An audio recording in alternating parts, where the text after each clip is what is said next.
Doctors like vitamin B12 D3 की कमी की वजह से भी आप कंसीव नहीं कर पा रहे हो, वो रीजन देते हैं।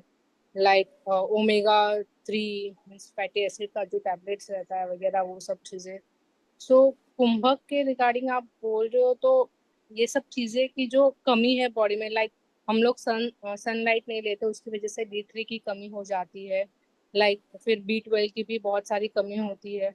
तो लाइक इसके साथ ये चीज लेनी जरूरी है, या फिर अगर मैं ये कोर्स ज्वाइन करती हूँ तो मैं वो नहीं लूँ, चलेगा कि कैसे है?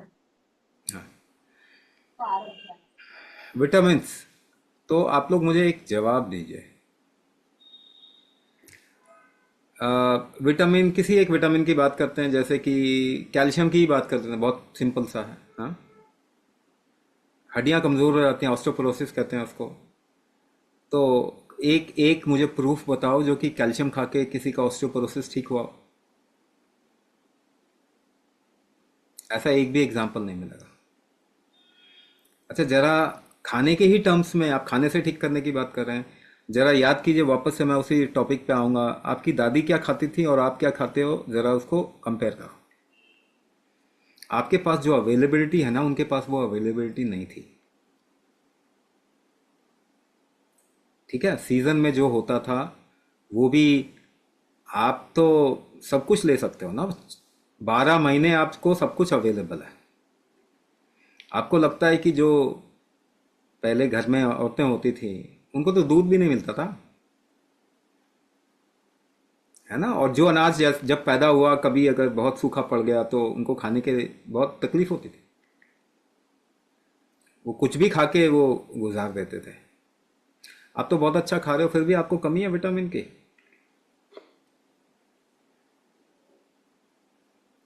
10 रंग के फ्रूट खाते हो, अलग अलग अनाज खाते हो, ऊपर से मल्टीविटामिन डॉक्टर आपको और डाल रहा है, तब भी कमी है आपको विटामिन की।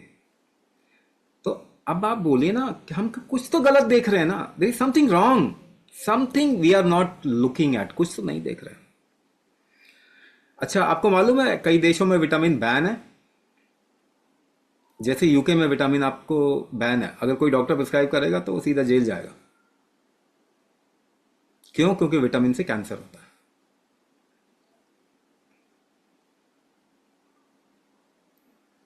इंडिया में क्या पढ़ा रहे हैं आपको,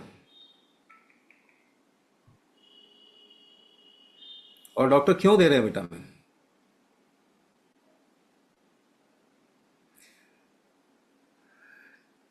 कैल्शियम खाने वाले का ऑस्टियोपोरोसिस तो कभी ठीक होता नहीं है, मगर ब्रेस्ट कैंसर के चांस 200% बढ़ जाते हैं।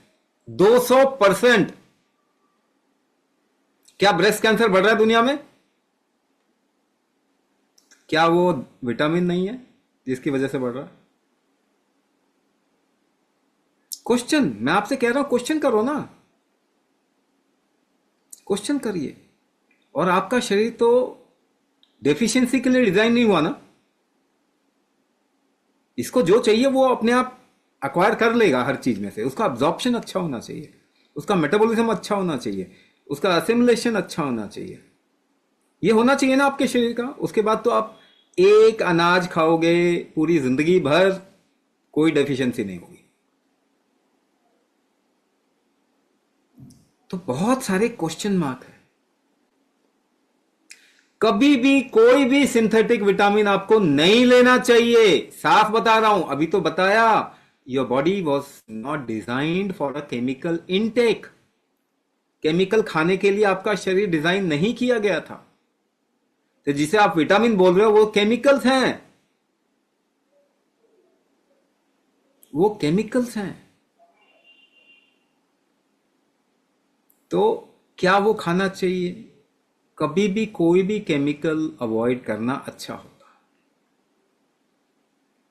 बहुत जरूरत पड़ने पे कोई चारा ना बचे तो उस समय तो कुछ भी चलेगा, उस समय कुछ भी डाल दो। अदरवाइज आपको केमिकल अवॉइड करना चाहिए अपनी जिंदगी में जितना हो सके। शरीर के अंदर तो बहुत बड़ी बात है, शरीर के ऊपर भी आपको केमिकल नहीं लगाना चाहिए।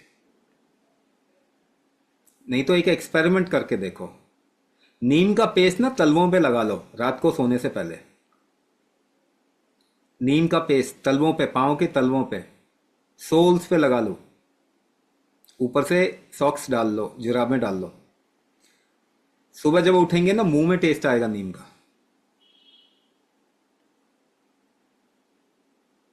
मुंह में टेस्ट आएगा आपके नीम का।